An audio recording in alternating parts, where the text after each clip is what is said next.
Assalamualaikum warahmatullahi wabarakatuh. Saya Yuni Fitriani, guru dari SDN Pakar 1, akan membacakan dongeng dengan berjudul Bebek Emas.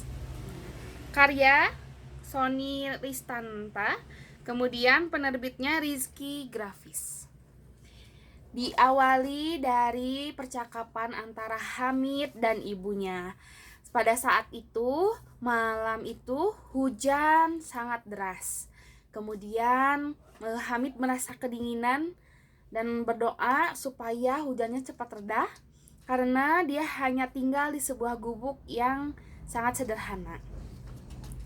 Kemudian Hamid melihat ke sekitar rumahnya dan hujan semakin deras. Namun ibunya memang sangat berharap hujan bisa reda sebelum pukul 10 malam.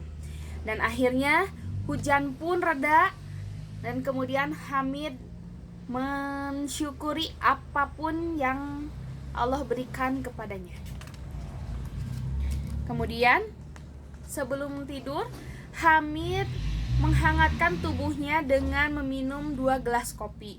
Ibunya sudah mengingatkan bahwa jika meminum 2 gelas kopi, nanti Hamid tidak akan bisa tidur. Dan terbukti bahwa Hamid itu jam 1 malam belum bisa terlelap. Ia masih gelisah, masih berguling ke kanan dan berguling ke kiri.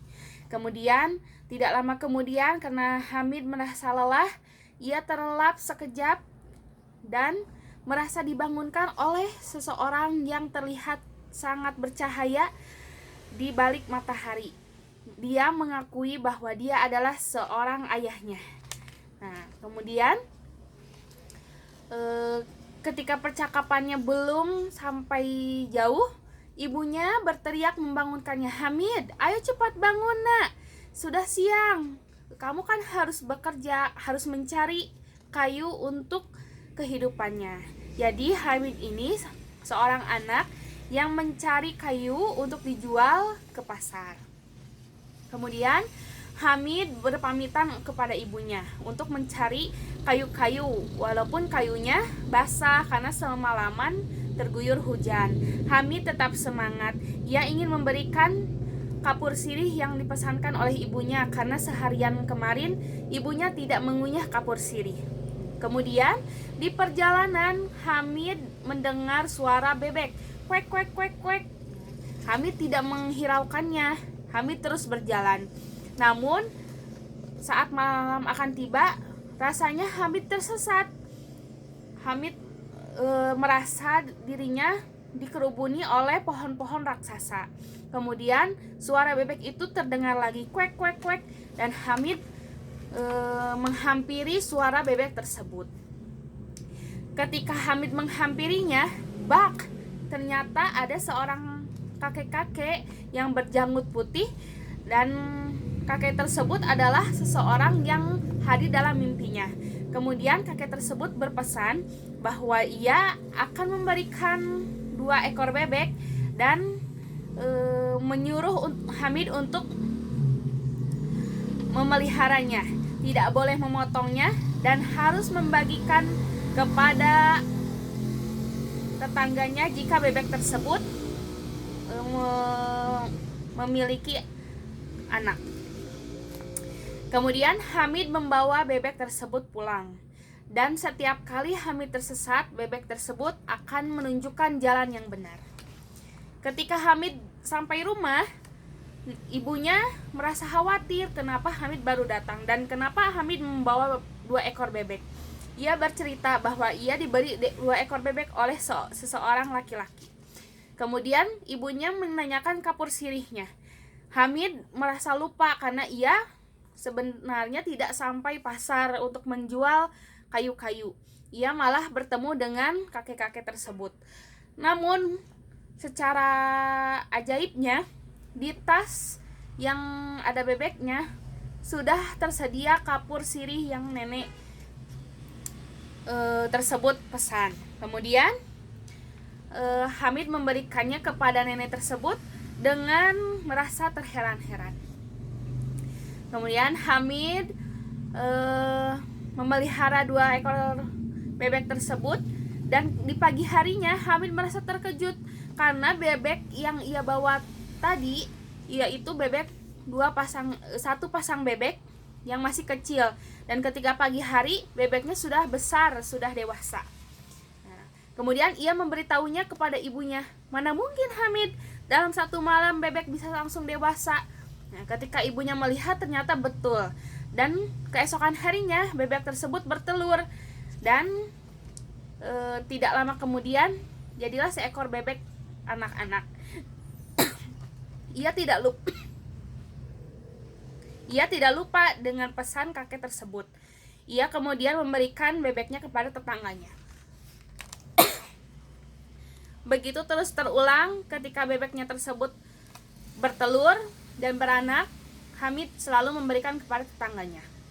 Dan Hamid merasa menjadi orang yang sangat terkenal di desanya.